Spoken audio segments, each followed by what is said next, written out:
Mga master, okay lang bang? Huwag niyong skip ang mga ad sa aking mga video kung okay lang mga master. Salamat sa solid na suporta po. Yon, what's up mga masters? Nandito na naman tayo sa panibagong araw, panibagong kabanata na naman ang pagsasama-samahan natin ngayon guys.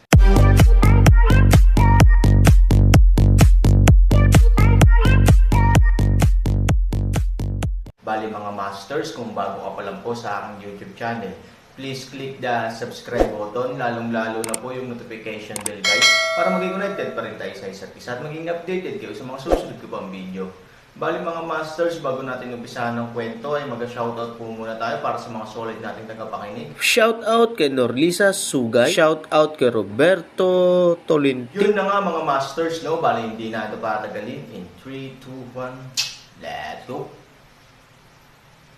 Huwag mong maliitin ang ilang executive sa Fallen City at ang executive na iniwan ng Ye family. In terms of love, you are all fallen people and have common feelings.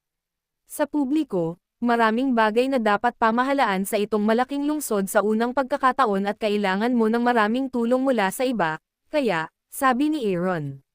Thank you for reminding me, but my brother-in-law can rest assured that Fulin also plans to reuse their gang. After so many days together, medyo kilala na ni Fulin ang ilan sa kanila.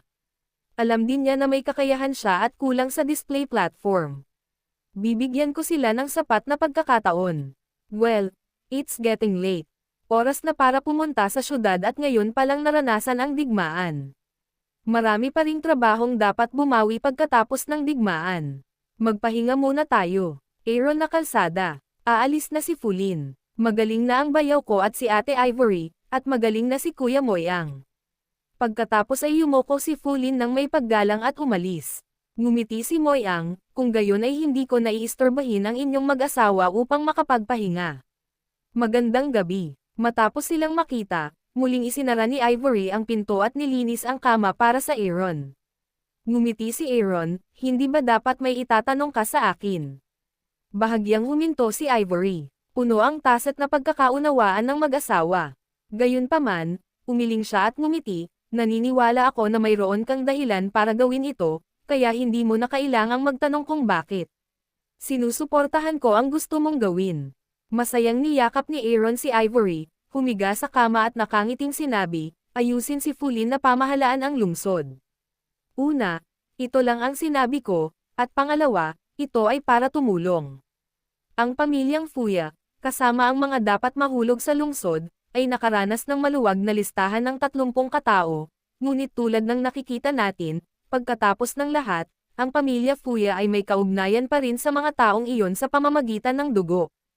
Kung hindi nila mapanatili sama-sama, kapag bumalik sila sa pag-atake, ang mga taong ito ay magre-rebelde laban sa kanila, at kahit na hindi sila maghimagsik, nag-aalala ako na sila ay lalaban ng pasibo. Sa makatuwid, gusto kong bigyan ang natitirang Fuya ng 2 kumpanya, kabilang ang mga executive ng lungsod, maraming praktikal na mga interes at mga bagong kaaway, kasama ang mga interes. Sa ganitong paraan, ganap silang maglalaban-laban sa isa't isa. Nang marinig ang paliwanag ni Aaron, malumanay na ngumiti si Ivory, napakaraming ideya ng multo. Gayunpaman, ito talaga ang pinakamahusay na paraan. Hindi lamang nito mababawasan ang mga nasawi, ngunit binibigyan din ang mga taong ito ng pagkakataong mabuhay at umunlad. Kasabay nito, maaari rin itong makamit ang madiskarteng layunin. Sinasabi ng matandang kasabihan na umaatake sa puso ay ang pinakamahusay. Gayunpaman, kailangan bang bigyan si Fulin ng gayong dakilang kapangyarihan? Ngumiti si Hansani, hindi ko pa masyadong nakikita si Fumei sa mga nakaraang laban. Sa usapin ng kanyang mapagmataas na personalidad, naniniwala ako na hanggat normal sila, tatayo siya at mangungutya. It is precisely because she has always been invisible, so I guess there should be something wrong with their interior. Kaya naman, inutusan ko si Moy ang natingnan ang mga detalye ng mga taong naiwan.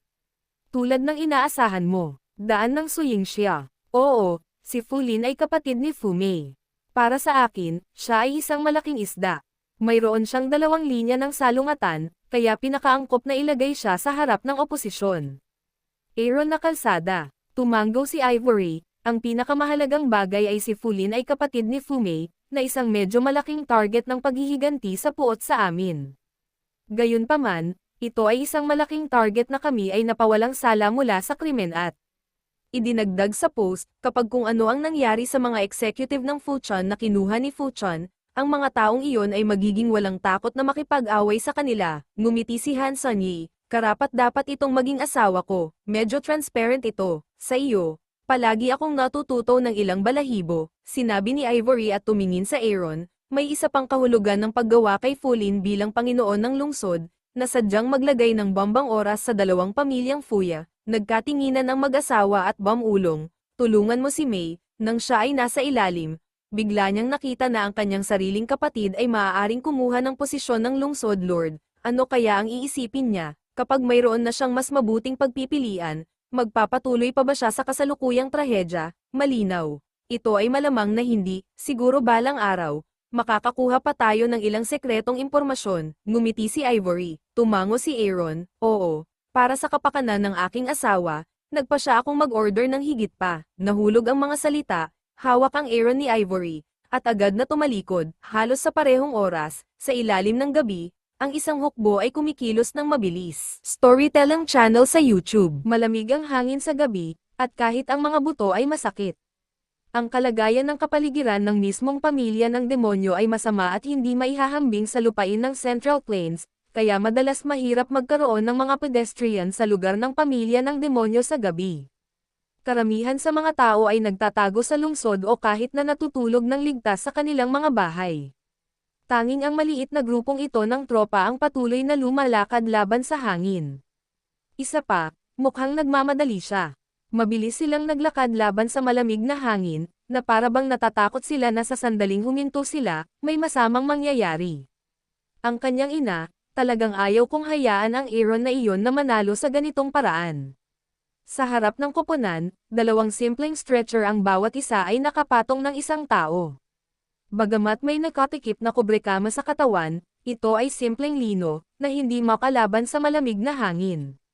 Parehong nagyelo, tumigas ang hamog na nagyelo sa kanilang mga mukha at naging kulay ube ang kanilang mga labi. At ang dagandong na ito ay nanggaling sa binata sa unang solong istant. Oo Shijun, sino ba ang makakagalaw sa gabi anuman ang hangin at lamig, bukod pa sa hukbo ng madilim na ulan na nagmamadaling tumakas mula sa lungsod. It's all the fault of the dog day Aaron. Ang sama talaga ng nanay niya. Kinain na namin siya ng ganyan, pero ang resulta ay kasing ganda ng siyam na buhay ng pusa. Ang lakas talaga ng katawan niya kahit sa huli. Oo, medyo hiwalay na talaga sa realidad. Parang panaginip lang. Kung hindi, ayon sa maingat nating taktika at pag-aayos, imposibleng makaligtas ang Aaron, lalo pat manalo. Kakaiba, kakaiba, kakaiba, kakaiba talaga. Elder Shenlong, may ideya ka ba? Bigla siyang tinawag sa rolyo. Napahinto si Minggayo sa pag-iisip. Umiling siya ng walang gana. Sa katunayan, siya ay nag-iisip ng mabuti mula nang siya ay tumakas mula sa lungsod. Gayunpaman, nakakalungkot na kahit anong isipin niya ay hindi pa rin niya maisip ang misteryong nakatago rito. Talagang kakaiba, ngunit naniniwala ako na imposibleng matukoy ang sikreto sa likod nito sa pamamagitan lamang ng espekulasyon. Iuulat ko ito sa Panginoon at hihilingin sa kanya na magpadala ng isang tao upang mag-imbestiga dito. Kung hindi, kung ito ay Aaron lamang, tayo ay magdurusa ng higit pang mga pagkalugi kung hindi natin ito pagsasama-samahin sa hinaharap. Madilim na daanan ng ulan. Tumanggo ang karamihan. Oo. Muntik na kaming makaranas ng matinding pagkalugi sa pagkakataong ito, at napakabigat ng pagkawala. Pagkatapos ng napakatagal na maingat na operasyon, ang lungsod ay nawala, at ang pagkawala ng mga sundalo at general ay napakalubha din. Ang Aaron na ito ay talagang isang magnanakaw ng aso. Mayroong 30 na lugar, sabihin ng higit pa o mas kaunti, ngunit maaari lamang itong tumama sa ating mahahalagang punto. Oo, sa totoo lang, marami pa namang talent sa management na hindi pa nailalabas, sayang naman. Karamihan sa 30 tao ay tunay na backbones, ngunit maaaring hindi sila talento. Sabi nga sa kasabihan, ang mga talento ay makakarating lamang sa gitnang posisyon, ang mga katamtamang talento ay maaari lamang sa mababang posisyon, at ang tunay na dugo lamang ang maaaring nasa itaas na posisyon. Ano ang talento ng dugo? Talento sa relasyon. Gaano man kalakas ang kakayahan, hindi lang ito walang magawa kundi makatotohanan din. Hindi mo kailangang panghinaan ng loob. Kung ang lungsod ay atin, ito ay palaging magiging atin. Kung maaari niyang patayin muli ang Aaron, magkakaroon ng maraming tao sa lungsod tulad ng buhok ng baka. Matatapos ba niya ito? Panipi. Kapag kami ay matatag at handa nang bumalik, siya Aaron ay mas mabuting wala sa lungsod sa oras na iyon. Kung hindi, dapat tayong makipagkasundo sa orihinal na gang ng magkakapatid. Siya Aaron ay itinapon ang kanyang baluti at sumigaw ng awa. Panipi. Hindi ko alam kung sinong executive na dapat umalis ng lungsod ang sumigaw ng napakalakas. Pagkaraan ng maikling panahon, ang moral ng maraming tao ay direktang bumuti ng husto. Oo, ang paghihiganti ngayon ay ipaghihiganti sa hinaharap. Hindi pa ako gaanong naghirap sa buhay ko. Malas ang pagtakas sa napakalamig na hangin ngayong gabing ito. Damn it, kapag pinatay natin siya pabalik, Aaron ang mamamatay. Panipi. Oo, patayin mo siya, patayin mo siya. Isang grupo ng mga tao ang sumunod. Bakas sa mukha ni Mingayo ang displeasure at sumimangot, tama na ba? Walang inaasahan na ang madilim na ulan ay biglang magagalit, at ang orihinal na kapaligiran ay nahulog sa mababang presyon.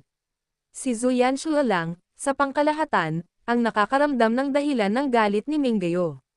Nung natalo siya, wild pa siya magsalita. Higit sa lahat, magiging sa kanila nga ba ang lungsod tulad ng dati? Sa harap ko, hindi ko makita ang harapan at ang kinabukasan ng lungsod. Kinabukasan, oras na para mahulog sa lungsod, at handa na ang kritikal na pag-atake sa kanila, show sa Lungguhit Ham 3. Storytelling channel sa YouTube. Walang utos, ngunit halos lahat ay maagang gumising at ginawa ang kanilang ginagawa. Lalo na si Fulin, bumangon siya ng madaling araw at tinulungan ang kanyang pamilya sa kanilang trabaho.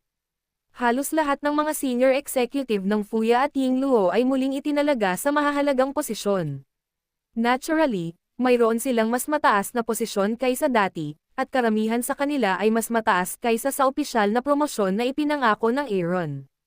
Pagkatapos ng lahat, ang isang dating ministro ay naging ministro ng mga gawain, at ang grado ay tumaas ng hindi bababa sa 5 o 6 mga lugar. Mula sa isang mas mababang opisyal hanggang sa isang ministro, kahit na ang isang taong may namumukod tanging mga talento ay gumawa ng mas kaunting pagsisikap sa loob ng 30 o 40 taon, sino ang maaaring hindi maligaya? Parehong masaya at motivated. Ang pagpapanumbalik ng lungsod sa lalong madaling panahon ay nagsimula. Sa pagtingin sa maayos na pag-unlad ng lahat, ang Aaron ay lubos na nasiyahan. Mukhang nalampasan ni Fulin ang mga inaasahan mula sa kasalukuyang pagganap. Ngumiti si Ivory. Tumanggo si Aaron, normal lang na magkaroon ng momentum ang mga kabataan. Sa oras na ito, sumugod din si Moyang. Nang makita si Moyang, ngumiti si Aaron, kamusta? Mapayapa naman kagabi, maliban sa malakas na sigaw sa kwarto mo. Nang marinig ito, biglang naging pula si Ivory. Sabay kagatlabi na ng buong tao. Bumaba ka sa negosyo. Tumawa at pinagalitan si Aaron. Si Moyang lang ang nakakapagpatawa sa kanya ng ganito. Tumanggaw si Moyang, may hangin at damo sa gabi. Paano ka naghahanda para sa pagdiriwang ng mayor? Halos handa na lahat, kalsada ng Moyang. Well, let Fulin announce his inauguration at the celebration. At the same time, let him publish the list of posts in all departments. Ngumiti si Moyang at tumanggo, oo, hahayaan ko na silang magsimula ngayon. Sandali lang, pinahinto ng Aaron si Moyang, kami pa rin ang tunay nilang behind the scenes. Dapat din nating ipahayag ang kanilang pag-akyat sa trono. Pagkatapos ay ginalaw ni Aaron ang kanyang kamay at direktang gumawa ng isang tumpok ng ginto, pilak at alahas na nakasalansan na parang burol mula sa singsing sa kalawakan. Nang makita ito ni Moyang, hindi niya napigil ang tumawa ng mapait, matalino ka. Magpapadala ako ng isang tao na kunin ito mamaya. Bukod dito, ipapaalam ko sa bantay ng tarangkahan ng lungsod at hayaan ang bantay ng lungsod na magpahinga, kapag nagsimula na ang celebration hall. Tumanggo si Aaron. Nang makita si Moyang, ngumiti si Ivory, hindi gaanong ginto, pilak at alahas ang kailangan para mabili ang puso ng mga tao. Hindi naman. Libre mo ba? Tanong ni Aaron. Sinabi ni Ivory, anong ginagawa mo? Samahan mo ako sa pag-aaral, gusto kong makakita ng mapa sa paligid. Bakit ka tumitingin sa mapa? Nagtatakang tanong ni Ivory. Next pupunta tayo sa isang misteryosong lugar. Ngumiti si Aaron at direktang dinala si Ivory sa pag-aaral. Nang pumunta ang mag-asawa sa pag-aaral at sa harap ng bahay ng Panginoon ng lungsod, opisyal na nagsimula ang engranding seremonya ng pag-akyat sa trono. Pagkatapos ng sunod-sunod na masasayang kuha, tinulungan nila sila sa rurok ng buhay sa unang pagkakataon. Kasama ang mga executive at expert na na-stranded, tinangay nila ang depresyon kahapon at inihayag ang bagong batas at bagong code ng bagong lungsod at iba't ibang umuusbong na mga patakaran para sa kapakanan ng mamamayan. Halos kalahati na ng selebrasyon, maraming tao sa karamihan ang tumawid sa mga lansangan at tahimik na tumakbo palabas ng lungsod habang mahina ang depensa ng lungsod. Makalipas ang ilang oras, sa isang lugar sa ilang, maraming mga tolda ang itinayo roon, at sa harapan nila, isang lungsod ang nababalot sa ilalim ng ulap ng bundok. Sa gitna ng tent, kumakain si Min Gyu at Ye Shijun. Malapit na akong bumalik sa branch, dapat bago madilim ay makakarating na ako, sabi ni Ye Shijun na may depressed look habang sumusuka siya ng husto para lumunok ng tuyong pagkain. Hindi pinipili ni Mingyu kung masama ang lasa o hindi. Sa katunayan, ang mga pagkain ito ay hindi masama, ngunit ang mga ito ay medyo masama para sa iyo Shijun at sa iba pang sanay na kumain ng mga masasarap na pagkain. Tiisin mo. Si Fu Tian ay sobrang depressed din. Sa oras na ito, binuksan ang tent, isang lalaki ang nagmamadaling pumasok, bahagyang lumuhad at sinabi sa madilim na ulan, sabihin mo sa elder ng dragon na mabilis na dumating ang mga especially iya sa kabilang panig ng lungsod. Halos sabay na bumangon sina Zhu Yanshua at Mingyu. Ang madilim na ulan ay nagmamadaling nagsabi, tumawag ka dali. Saan nila alam na ang hinihintay nila ay talagang isang malaking kritikal na dagok. Yun na nga mga masters, no? Bali panibagong kabanata na naman yung natapos natin ngayong gabi. Muli, maraming salamat po talaga sa walang sawang suporta po sa aking YouTube channel na talagang inaabangan nyo po ang bawat upload ko po. Bali mga masters, magkita-kita ulit po tayo bukas ng gabi at ngayon po ay magpapaalam po muna tayo. Bali mga masters, bye-bye!